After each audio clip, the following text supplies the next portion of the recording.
yang pada akhir dari cerita ini kita tahu bahwa 40 tahun mereka mengelilingi padang gurun, ya, suatu tempat yang gersang, di mana di sana tidak mungkin ada sesuatu yang bisa hidup dengan baik. Tapi kemudian semuanya bisa, ya, mereka lewati. Itu cuma karena penyertaan Tuhan.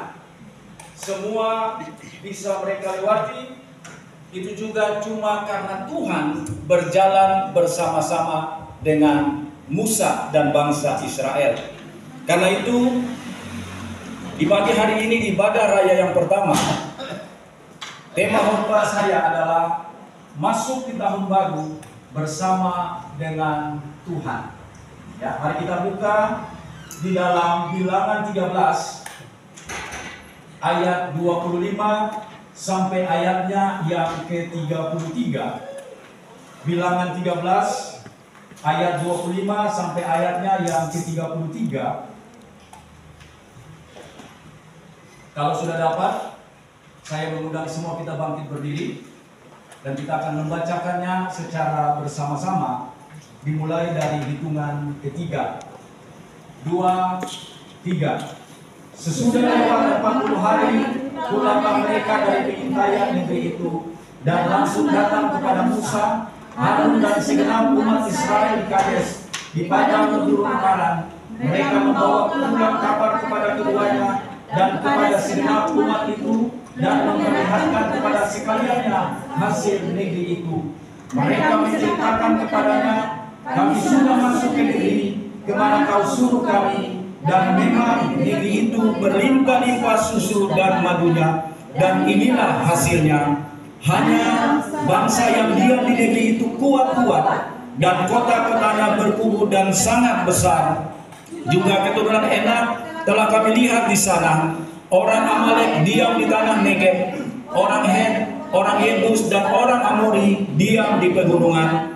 Orang Kanaan diam sepanjang laut dan sepanjang tepi sungai Yordan. Kemudian Kaleb mencoba menenteramkan hati bangsa itu di hadapan Musa. Katanya, tidak, kita akan maju dan menduduki negeri itu, sebab kita pasti akan mengalahkannya.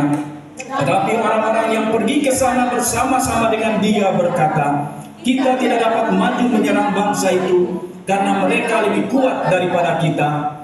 Juga mereka menyampaikan kepada orang Israel kabar busuk tentang negeri yang diintai mereka, dengan berkata, negeri yang telah kami lalui untuk diintai adalah suatu negeri yang memakan penduduknya, dan semua orang yang kami lihat di sana adalah orang-orang yang tinggi-tinggi perawakannya. Juga kami lihat di sana orang-orang raksasa, orang Enak yang berasal dari orang-orang Israel, dan kami lihat diri kami seperti belalang, dan demikian juga mereka terhadap kami. Bapak Ibu Saudara dipersilakan duduk kembali. Kondisi kita memasuki tahun baru seperti ini, seperti halnya juga seperti kondisi bangsa Israel waktu mereka mau masuk ke tanah perjanjian, yaitu tanah Kanaan. Selama 40 tahun perjalanan mereka dari Mesir ke tanah Kanaan melewati padang gurun, dan pada suatu titik di mana mereka berkumpul di dekat perbatasan sebelum masuk ke tanah Kanaan itu, tanah yang dijanjikan Tuhan itu, Musa atas perintah Tuhan mengutus 12 pengintai untuk masuk ke negeri yang telah Tuhan janjikan itu. Suatu negeri di mana mereka tidak tahu, ya, ada apa di dalamnya. Kondisinya seperti apa, keadaannya seperti apa. Makanya mereka mengutus 12 pengintai untuk mencari tahu kondisi di sana itu seperti apa. Ya, demikian juga hari ini saudara-saudaraku yang dikasihi oleh Tuhan. Ada banyak orang, bahkan termasuk saya dan saudara, tidak tahu kondisi, keadaan, dan apa yang akan terjadi di tahun 2025 ini. Itu sebabnya ada orang yang suka mencari tahu, ya, keadaan tahun ini seperti apa, diperamal misalnya. Betul atau tidak? Betul. Dulu ketong kalau lihat ya di akhir tahun seringkali para artis bahkan para selebriti yang lain selalu cari peramal, mau cari tahu di tahun depan ini ada apa yang terjadi. Ya kan, dulu kalau saya salah ada seorang ibu ya, Mama siapa itu? Mirip-mirip namanya kayak Mama Lemon begitu. Antua yang soal almarhum suka cari tahu bahwa di tahun depan akan terjadi kejadian ini, kejadian itu, dan kejadian ini. Ya kan? Memang waktu masuk tahun yang baru, seperti halnya kita tahun ini, semua kita tidak tahu bahwa apa yang akan terjadi di tahun ini.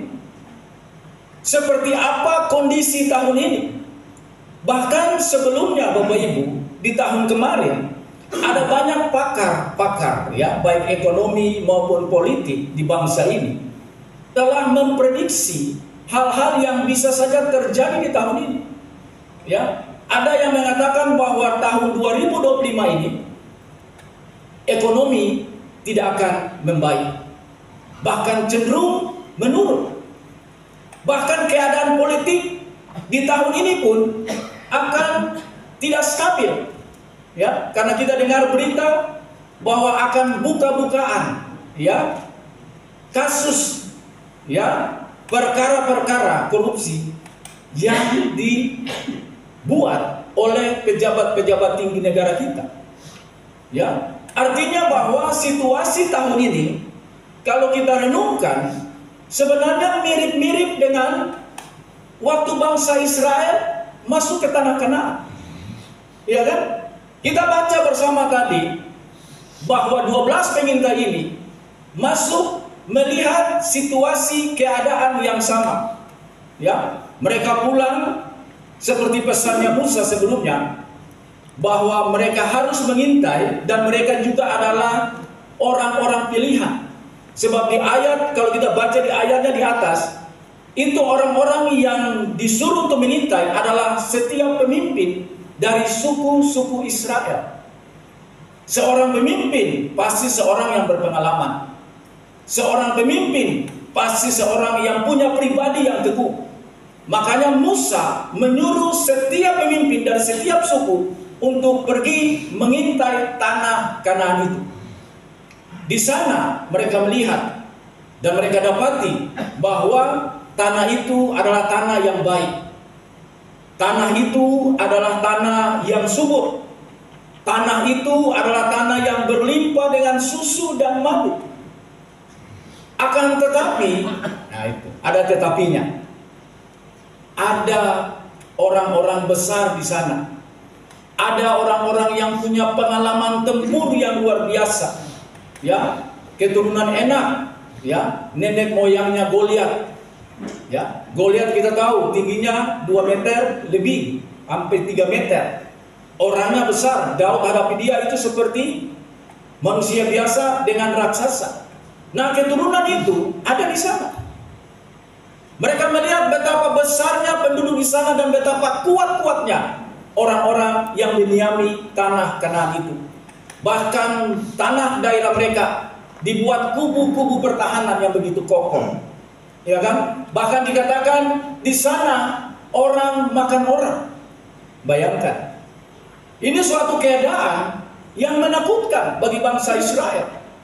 Itu sebabnya walaupun 12 pengintai ini adalah pemimpin daripada bangsa dari setiap suku-suku Israel, waktu mereka melihat tanah yang sama, waktu mereka melihat kondisi orang-orang yang tinggal di sana, meskipun telah dinasihati oleh Musa supaya waktu pergi mereka mengintai, mereka harus punya ketabahan hati. Tapi apa yang terjadi? 10 orang pulang dengan pesan yang beda dengan 2 orang, yaitu Kaleb dan Yosua. Ya kan? Kalau bicara tentang subur, bicara tentang baik tanahnya, semua pendapat sama.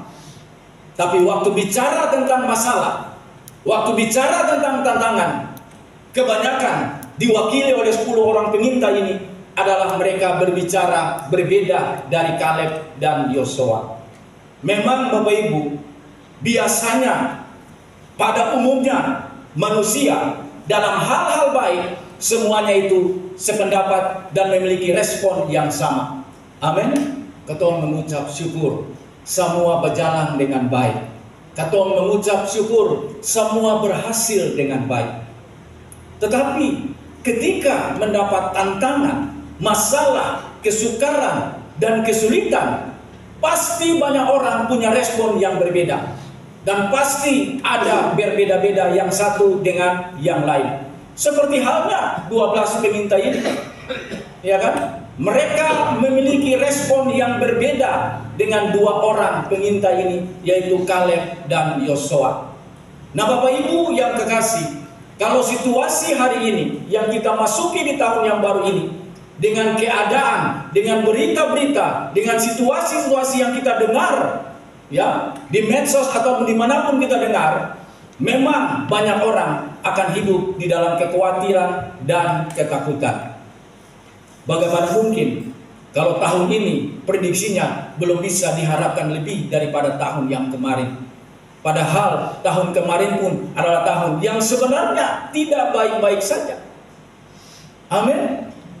Tahun ini di awal tahun pun kita telah mendengar bahwa bansos atau bantuan kepada orang miskin akan dikucurkan 2 bulan pertama, Januari dan Februari.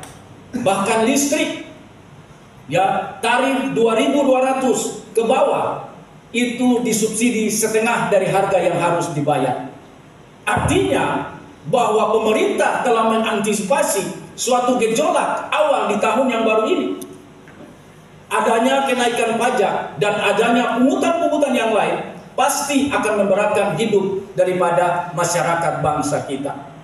Nah, kondisi yang demikian membuat semua orang pada khawatir. Kondisi yang demikian pada akhirnya membuat orang pada hidup dalam ketakutan. Tetapi saudara dan saya harus berbeda, seperti Kaleb dan Yosua berbeda dari 10 pengintai yang lain. Ya kan? Bangsa ini akibat diberitakan, ya, disampaikan pesan kabar negeri yang telah dikunjungi oleh 10 pengintai ini, bangsa ini, ya, menjadi takut. Bangsa ini menjadi khawatir. Akhirnya mereka memberontak kepada Musa. Ya, mereka bilang, baiklah kita mengangkat seorang pemimpin supaya kita kembali ke Mesir. Bahkan mereka mempersalahkan Tuhan. Kalau kita baca di ayat pasalnya yang ke-14, bahwa kenapa Tuhan bawa ketoran di tempat ini, supaya ketong mati dan istri anak menjadi tawanan, lebih baik hidup di Mesir. Ya, ini berita yang negatif yang datang kepada bangsa atau umat Israel pada saat mereka akan masuk ke tanah Kanaan. Karena apa? Berita-berita negatif ini disampaikan oleh 10 orang pengintai. Ya, bangsa ini tidak menyadari bahwa sebenarnya waktu mereka ada di Mesir, mereka keluar sampai di padang gurun dan sampai pada satu titik di mana mereka akan masuk ke tanah perjanjian, yaitu tanah Kanaan. Itu juga karena penyertaan Tuhan. Seakan-akan mereka lupa dengan kondisi yang ada, berarti Tuhan tidak sanggup, atau seakan-akan mereka melihat keadaan yang ada di tanah Kanaan, bahwa mereka tidak mungkin bisa masuk karena Tuhan tidak bersama-sama dengan mereka. Padahal janji Tuhan yang adalah Allah Immanuel selalu berjanji menyertai bangsanya, ya, selalu berjanji menyertai mereka. Ulangan 31 ayat 8, ya, di sana dikatakan, sebab Tuhan Dia sendiri akan berjalan di depanmu, Dia sendiri akan menyertai engkau, Dia tidak akan membiarkan engkau dan tidak akan meninggalkan engkau. Janganlah takut dan janganlah patah hati. Ini janji Tuhan. Dia bukan kirim malaikat untuk sertai bangsa ini, tapi Dia sendiri yang berjalan di depan mereka. Tapi coba kita lihat, waktu tantangan akan mereka hadapi untuk masuk di tanah Kanaan, mereka memilih untuk kembali lagi ke Mesir.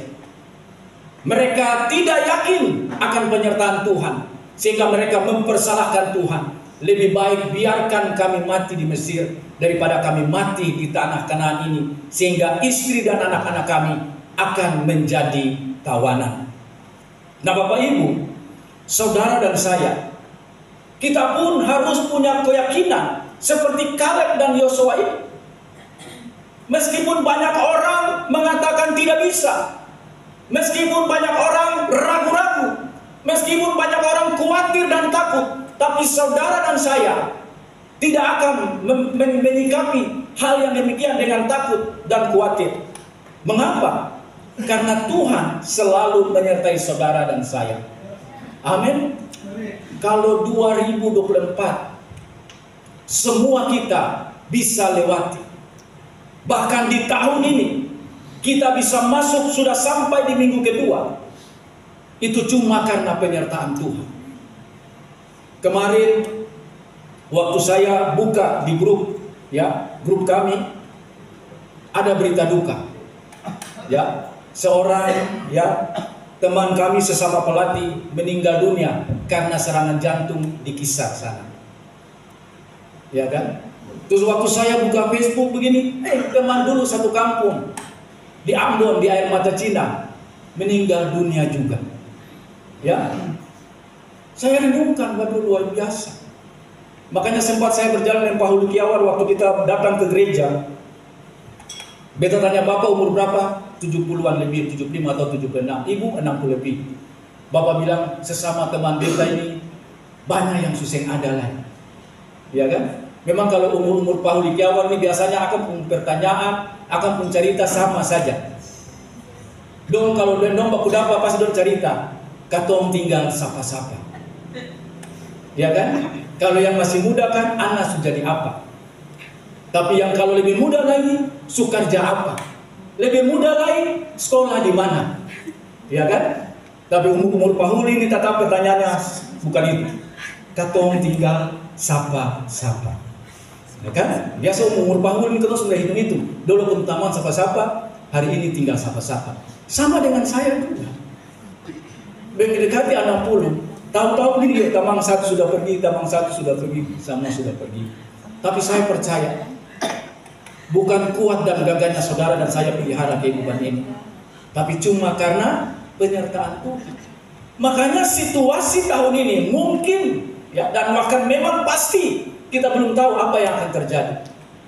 Tapi satu hal yang kita bisa pegang adalah Tuhan selalu bersama-sama dengan kita. Amin. Jika kita bersama-sama dengan Tuhan, jika Tuhan bersama-sama dengan kita, kita aminkan lagu tadi. Jika kita berjalan melewati air, air itu tidak akan menghanyutkan kita. Jika kita melewati api, api itu tidak akan menghanguskan kita. Mengapa? Karena Tuhan menyertai kita. Sesulit-sulit apapun tahun ini yang kita hadapi, kalau Tuhan bersama-sama dengan kita, 1000 boleh rebah di sisi kiri kita, 10.000 di sisi kanan kita, tapi saudara dan saya, kepunyaan Tuhan, akan tetap berdiri tegak, menonton, menyaksikan, dan mengalami perbuatan Tuhan yang ajaib di atas kehidupan kita. Amin. Karena itu penyertaan Tuhan, dan itu janji yang telah dan selalu ia tepati dalam kehidupan saudara dan saya, selaku orang-orang yang selalu berusaha untuk hidup benar di hadapan. Ya kan? Karena itu jangan ragu masuk tahun ini. Jangan takut, jangan khawatir. Kalau lain bisa gitu, tapi kita, saudara dan saya, seperti Kaleb dan Yosua. Karena itu, berjalan bersama-sama dengan Tuhan, haruslah kita memperhatikan hal-hal dalam kehidupan kita seperti yang dikisahkan oleh Yosua dan Kaleb beserta 10 pengintai, Musa, Harun, dan segenap umat Israel. Ada 2 hal pagi hari ini yang kita bisa pelajari dari bagaimana cara Yosua dan Kaleb dan 10 pengintai yang lainnya waktu mereka menghadapi tantangan, melihat situasi yang terjadi di tanah Kanaan. Yang pertama adalah bagaimana kita memperhatikan kata-kata kita. Ya kan? Kadang-kadang atas situasi yang ketong alami. Ketong suka bicara cilaka beta, ya kan? Pas masalah datang habis beta, pas penyakit datang mati beta, ya kan? Pas anak-anak nakal hancur katorang semua. Ini kata-kata, amin, yang sering kali kita dengarkan ketika kita ada dalam situasi, kondisi, kesukaran dan kesulitan hidup. Iya kan? Di ayatnya yang ke-9 dari Bilangan 14. Saya bacakan untuk kita semua. Ini yang Yosua katakan. Hanya janganlah memberontak kepada Tuhan, dan janganlah takut kepada bangsa negeri itu, sebab mereka akan kita telan habis. Ya kan? Yang melindungi mereka sudah meninggalkan mereka, sedang Tuhan menyertai kita. Janganlah takut kepada mereka. Ini perkataan yang memberkati. Ini perkataan yang menguatkan. Ini perkataan yang membangun, yang digemukkan oleh Yosua dan Kaleb ketika 10 pengintai yang lain mengatakan hal yang sebaliknya. Ya kan? 10 pengantai bilang apa? Dong itu orang-orang tinggi-tinggi perawakannya, keturunan raksasa besar-besar. Katong dan dong dibandingkan seperti kotong ini belalang. Tidak mungkin kita mengalahkan mereka. Mereka terlalu kuat. Nah itu. Ini perkataan yang negatif. Perkataan yang mengutuk. Karena mengecilkan diri sendiri. Beda dengan Yosua dan Kaleb. Mereka katakan mereka akan kita telan habis. Iya kan? Padahal ayat yang lain dia bilang, kotong lihat di sana, pengintai dia di sana, dong makan penduduk. Iya kan? Ini mereka memakan dengan menelan itu sesuatu yang berbeda. Amin. Makan ketong punya dulu. Ya kan, lumat sampai dia halus berketong telak. Artinya ada proses upaya untuk bisa makanan itu dicerna. Tapi Yosua dan Kaleb kita telan mereka. Jadi sengkunya lain. Talang kayak ular talang begitu. Ya kan? Artinya apa? Mudah, lunak, tidak kuat. Makanya saya perlu punya, langsung talang saja musuh-musuh yang model begitu. Iya kan? Nah, ini pandangan, perkataan yang positif. Iya kan? Padahal, sekali lagi, mereka 12 pengintai ini melihat keberadaan yang sama, melihat kondisi orang-orang yang sama, tapi mereka berbeda di dalam respon. Ya kan? Seharusnya saudara dan saudara Kaleb dan Yosua, mungkin saja keadaan tahun ini memang keadaan yang belum membaik, tapi respon kita terhadap keadaan ini haruslah berbeda dengan orang-orang dunia. Haruslah berbeda dengan orang-orang yang tidak mengenal Tuhan. Sebab mereka andalkan kekuatan mereka sendiri. Mereka andalkan kekuatan orang lain. Mereka andalkan apa yang mereka punyai. Tapi kita andalkan Allah, penolong, penjaga Israel yang tidak pernah tertidur dan tidak pernah terlelap itu. Makanya sebagaimana Yosua dan Kaleb berani mengatakan itu, saudara dan saya pun bisa mengatakan itu terhadap hal-hal yang demikian. Amin. Jangan sakit lalu bilang aduh yang lama lain. Ini barang ini sembuh-sembuh lain. Akan begini-begini lalu lama-lama selesai sudah. Tidak. Ya kan? Saya pernah saksikan beberapa waktu yang lampau kondisi tubuh saya memang mengalami penurunan yang drastis. Ini ikat pinggang sampai dia lubang terakhir pun akan masih longgar. Tarik ke sana, jangan akan mutampal karena lewat berarti lintar pas. Karena badan melorot. Ketemu dengan anak yang nomor 2 di bandara waktu berbelu gini. Papa, dia tak perlu papa tapi saya rasa papa pun lain. Makanya biasa dulu berbelu kan ada rasa perut kenal duluan. Tapi ini saya rasakan akan surata sekali. Ya kan? Setiap orang yang ketemu pasti tanya begini, kok sakit kan? Kenapa? Tapi badan jatuh terus. Dulu badan paling bagus, sekarang kenapa begitu? Memang waktu dibilang gitu, dan setiap kali dibilang gitu, memang hati ini dia kayak bagaimana begitu? Aduh, kenapa begini ya? Tapi kemudian kita ingat firman Tuhan. Hidup dan mati dikuasai oleh lidah. Siapa suka memakannya akan memakan buahnya. Akhirnya saya tiap bangun pagi saya katakan, aku kuat, aku sehat. Aku kuat, aku sehat. Setiap kali ketika pemikiran negatif itu datang, bahwa ini lama-lama lagi selesai, saya perkatakan itu bertentangan dengan iman saya. Aku kuat, aku sehat. Ya. Beta lihat aku punya foto muda-muda, dulu badan kekar, sehat, muka fresh, bagus. Selalu pandang itu foto-foto itu. Ya. Dan itu yang terjadi Bapak Ibu. Kalau hari ini saya dan istri bisa pergi ke Larat, pulang pergi kadang-kadang. Waktu tempuhnya 2,5 jam sampai 3 jam. Kadang sampai sudah tengah malam, besok pagi melayani, setelah melayani duduk dengan jemaat sedikit, kita pulang lagi, langsung lanjut di Ler Matang lagi. Itu buah dari kata-kata. Amin. Karena sebenarnya kalau itu keadaan, memang kondisi seperti ini perlu istirahat. Ginjal tinggal satu. Fungsi juga pernah kita cek di Penang, dia mengalami penurunan fungsi ginjal. Dan itu pada masuk dalam tahap gangguan sedang. Ya kan? Seharusnya rest. Tapi iman saja Bapak Ibu. Dengan memperkatakan hal yang baik atas diri sendiri dan baik atas orang lain. Memperkatakan berkat pada diri sendiri dan berkat pada orang lain. Karena itu yang Tuhan lakukan. Ya, waktu Musa bicara pada Tuhan, Tuhan bilang, apa yang kau bilang itu yang kulakukan. Amin. Amin. Musa butuh bahwa Tuhan menyertai dia. Makanya dia minta kata-kata dari Tuhan.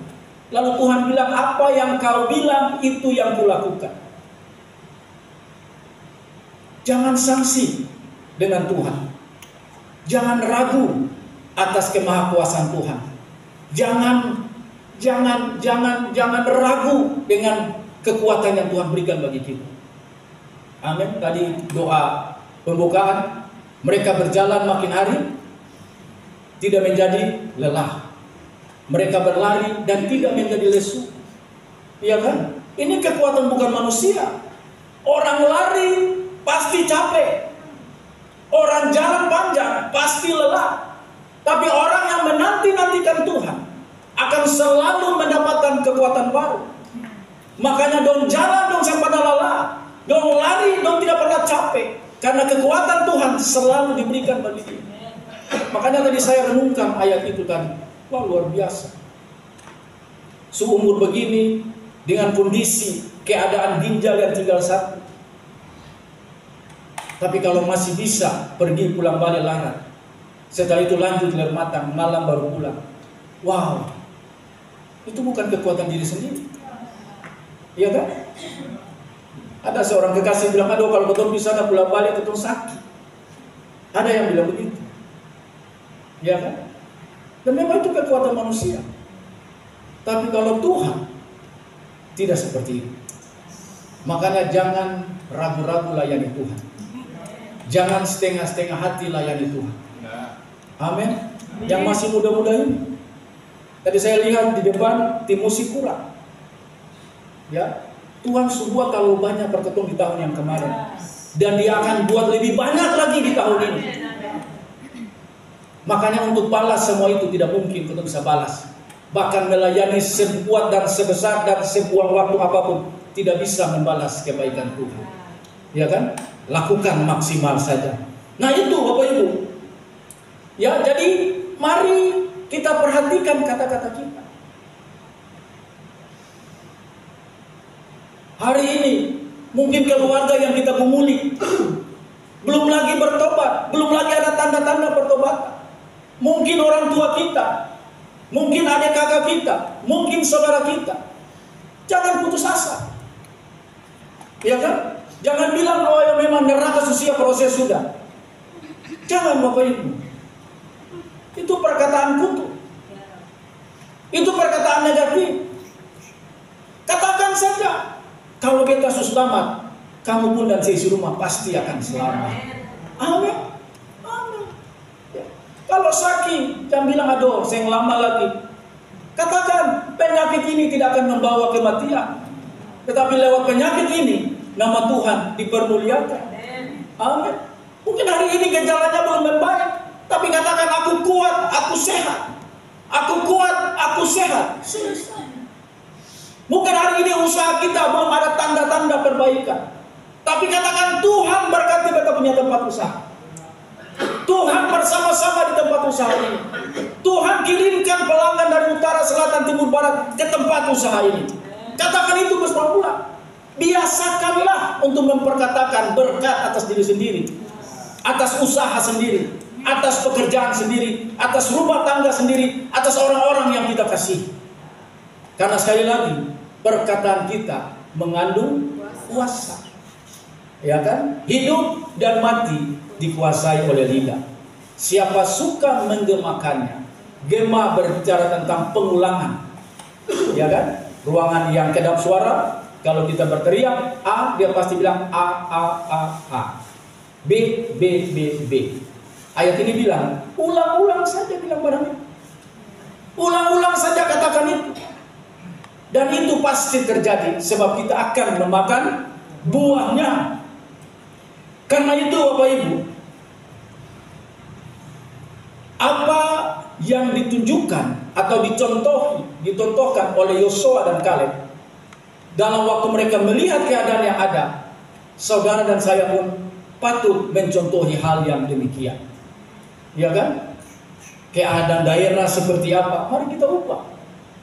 Mungkin tahun kemarin kita bicara tuh hal-hal yang menjelekkan, makanya daerah ini tidak bisa terbangun, tidak bisa menjadi baik. Salah satunya adalah kata-kata kita. Amin. Daerah ini saya bisa apa-apa lagi, hancur sudah, tinggal sana tinggal sini. Mari kita ubah kata-kata kita di tahun ini. Dan saya percaya tahun ini daerah ini akan bangkit. Amin. Kita berdoa karena pemimpin yang kelak memimpin kita adalah orang-orang yang takut akan Tuhan. Ya kan? Mereka tidak akan dipengaruhi oleh siapapun, karena mereka laksanakan sesuatu didasarkan pada takut akan Tuhan. Dan saya percaya itu pasti terjadi, ditambah dengan doa-doa kita. Waktu dunia ini dalam keadaan gelap gulita awalnya, dalam keadaan kacau balau adanya, Tuhan saya bilang, aduh ini macam apa, ini hancur, bagaimana? Tidak. Betul ke saya? Betul. Dia saya bicara yang aneh-aneh. Dia bilang jadilah terang, maka terang pun jadi. Sama halnya, situasi keadaan yang hari ini kita hadapi memang sulit dan sukar. Keadaannya memang tidak baik-baik saja. Tapi saudara dan saya, anak-anak Allah, harus mengucapkan hal-hal yang baik bagi daerah ini. Daerah ini akan diberkati Tuhan. Daerah ini akan dipulihkan Tuhan. Daerah ini akan sejahtera. Kita katakan, meskipun banyak orang tidak mengatakan hal yang demikian, tapi saudara dan saya, anak-anak Allah, harus memperkatakan itu. Sebab sekali lagi, apa yang kita katakan, itulah yang Tuhan lakukan. Nah Bapak Ibu yang terkasih, yang kedua, dalam perjalanan kita bersama dengan Tuhan, kita harus selalu memeriksa hati kita. Ya, Bilangan 14 ayat 3 dan ayatnya yang keempat. Saya bacakan. Mengapakah Tuhan membawa kami ke negeri ini, supaya kami tewas oleh pedang, dan istri serta anak-anak kami menjadi tawanan? Bukankah lebih baik kami pulang ke Mesir? Dan mereka berkata seorang kepada yang lain, baiklah kita mengangkat seorang pemimpin lalu pulang ke Mesir. Bapak Ibu, selama 40 tahun bangsa Israel melewati padang gurun hanya dengan tujuan tinggalkan Mesir masuk ke tanah perjanjian. Tetapi ketika mereka mendengarkan kabar yang tidak enak dari 10 pengintai itu, hati mereka kembali ke Mesir. Ya kan? Tubuh mereka mendekati tanah Kanaan, tapi hati mereka masih tetap ada di Mesir. Tuhan mau melakukan hal-hal yang baru atas mereka. Bayangkan coba Bapak Ibu, di Mesir diperbudak, ibadah tidak boleh, kerja paksa seharian, ya kan?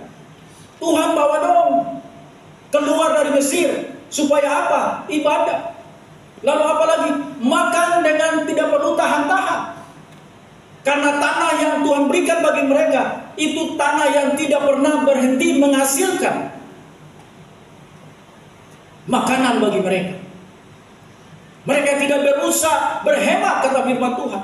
Mereka tidak perlu bekerja keras karena tanahnya begitu subur, berlimpah susu dan madu. Itu yang Tuhan mau lakukan bagi mereka. Tapi begitu ada tantangan, aduh, ingat yang dulu kembali. Iya kan?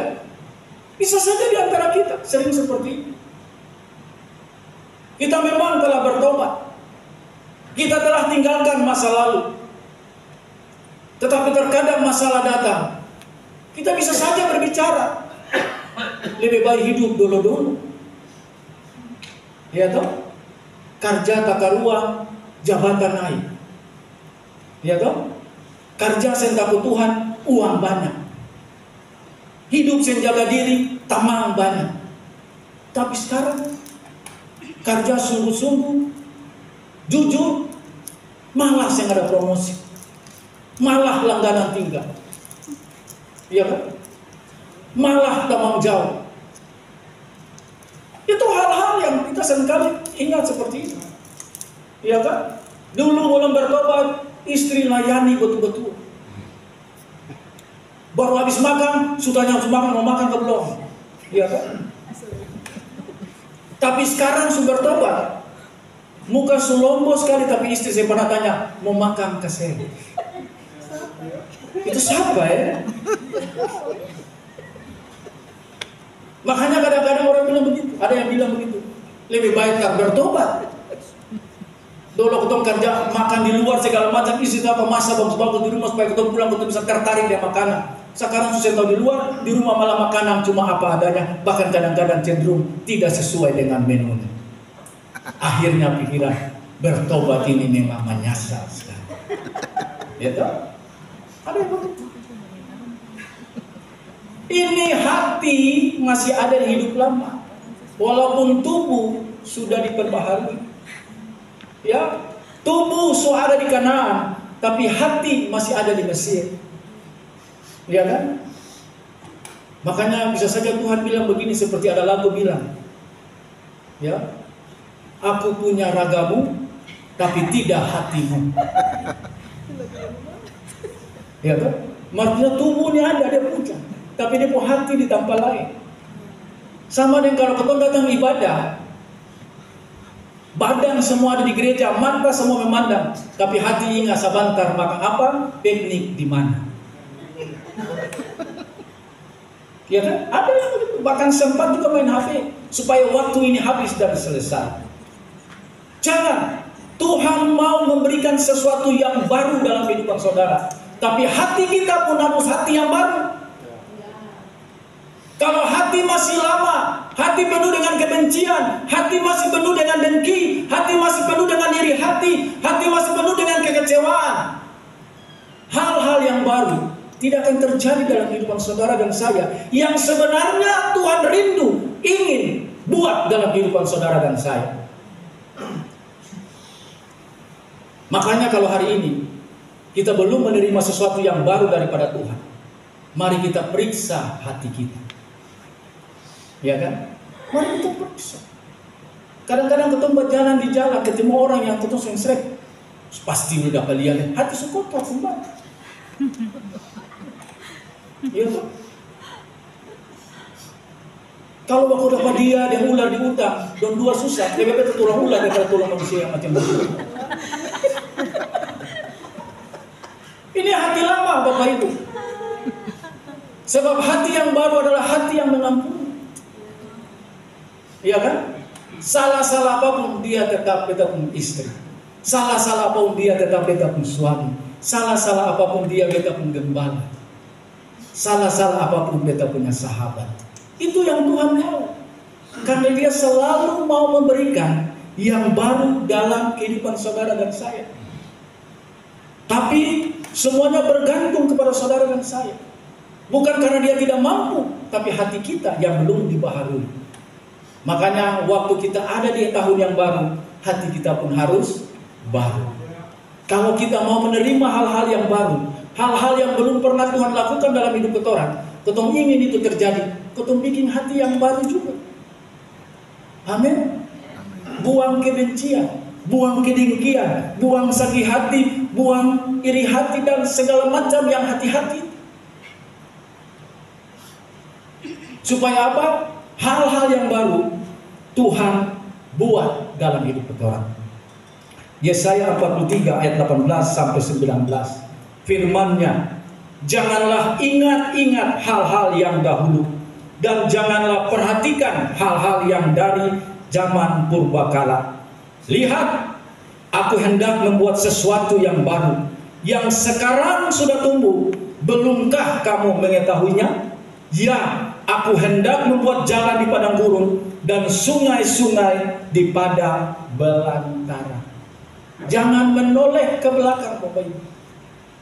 Ya, tatap ke depan, pandang ke depan seperti Paulus. Dia bilang, aku melupakan apa yang telah di belakangku dan mengarahkan diri kepada apa yang di hadapanku. Banyak orang tidak bisa menerima hal yang baru dari Tuhan. Banyak orang yang tidak menerima hal-hal yang baru dalam hidupnya, cuma karena selalu menoleh ke belakang. Cuma selalu mau ingin melihat ke belakang. Makanya bukan kuasa Tuhan yang tidak bekerja, bukan kuasa Tuhan yang tidak mampu mengubah kehidupan saudara, tapi kita selalu menoleh ke belakang. Kita selalu ingat-ingat yang lalu, gitu. Iya kan? Makanya ada satu cerita, seorang bapak ditanya, kalau zaman dulu, zaman Soeharto dengan zaman Jokowi, mana yang enak? Ya kan? Bapak ini kan dulu hidup zaman Soeharto, dia tahu semua. Dia bilang zaman Soeharto lebih enak. Dong kaget. Sementara zaman era Pak Jokowi, reformasi, birokrasi dan segala macam krasi-krasi semua terjadi. Ya kan? Orang yang dulu mulut tak tutup, saya bisa bicara, hari ini mau bicara, sampai mau bikin apapun, bisa saja. Artinya terbuka, sudah bebas. Bahkan pembangunan yang kotor di sini selama 70 tahun Indonesia merdeka, listrik belum ada di kampung-kampung, hari ini sudah ada. Ya kan? Apakah tidak ada perubahan? Ada. Apakah lebih bagus? Pasti ada. Tapi Bapak ini bilang tidak. Zaman Soeharto itu lebih bagus daripada zaman yang sekarang ini. Lalu ditanya, kenapa Bapak? Ya, kalau zaman Soeharto kan kita punya istri masih muda, masih cantik, sehat, kuat, bagus-bagus. Tapi zaman era Jokowi, sutua, sakit-sakit, bikin susah lagi. Nah, itu. Jadi rupanya Bapak ini sudah ingat yang lalu-lalu. Makanya yang lalu lebih bagus dari sekarang. Tidak, Bapak Ibu. Ya, rusa kenapa bisa dikejar oleh singa? Padahal kecepatan lari rusa itu 90 km per jam. Sementara larinya singa itu hanya 58 km per jam. Sungguh jauh beda. Kalau lari dengan kecepatan konstan seperti itu, tidak akan rusa itu terkejar dan dimangsa. Betul bukan Bapak Ibu? Yang bawa mobil biasa, Cijobi kan, kalau satu kecepatan 80, 160, sudah sampai di Larat itu akan punya jam begitu sudah. Karena saya bisa sama sekali, sudah sampai di Larat itu maka dia belum sampai menyeberang jembatan Larat itu. Karena kecepatannya. Tetapi, coba lihat, anehnya, seringkali singa bisa mengejar rusa. Singa dapat memangsa rusa. Mengapa? Karena waktu singa mengintai dan rusa tahu bahwa singa itu akan mengejar dia, memang rusa itu lari dengan kecepatan 90 km pas larinya seperti itu. Ya kan? Tapi karena waktu sementara lari pun dia mulai pikir begini, aduh beta ini sen kuat, rusa singa ini kuat. Ya kan? Aduh beta ini kayaknya nanti diterkam ini. Makanya waktu larinya rusa selalu dia menoleh ke belakang. Dia selalu melihat bagaimana jaraknya singa dengan dia. Setiap tolehan mempengaruhi lambatnya dia berlari. Akibat banyak menoleh ke belakang dan kecil hatinya, maka singa dapat mengejar dan menerkam dia. Demikian pun saudara dan saya, kalau dalam hidup ini terlalu menoleh ke belakang, saudara dan saya tidak akan maju-maju dalam hidup ini. Amin. Yang lalu-lalu saja. Kadang-kadang ketemu suka baungkan. Tiba-tiba ada persoalan, itu karena usia. Ya kan? Padahal karena itu ketemu saya bisa perbaiki apa-apa. Tapi kalau ketemu lupakan itu dan mari ketemu mikir apa, itu jauh lebih bagus. Ketemu tidak akan terperangkap di masa lalu, tapi ketemu akan maju terus-menerus. Makanya mari kita cek, perhatikan hati kita. Tuhan rindu melakukan hal-hal yang besar, hal-hal yang baru dalam kehidupan saudara dan saya. Tapi dia minta yang pertama, kata-kata kita harus kita ubah. Bukan lagi kata-kata yang mengutuk, tapi kata-kata yang memberkati.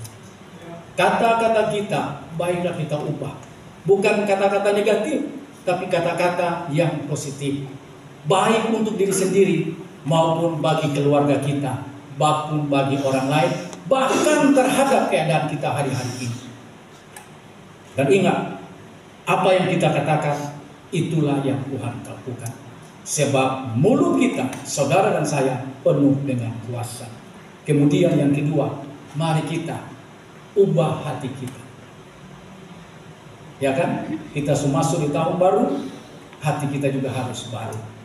Kita masuk di tahun baru, juga bukan cuma pakaian yang baru, tapi hati itu juga jauh lebih baru dari pakaian yang ada. Kalau itu terjadi, pakaian baru akan menyusul, hal-hal yang baru akan menyusul, sepatu baru akan menyusul, semua yang baru-baru akan menyusul dalam kehidupan saudara. Karena Tuhan memang rindu melakukan hal itu di dalam kehidupan saudara dan saya. Biarlah kebenaran firman Tuhan ini memberkati kita semua.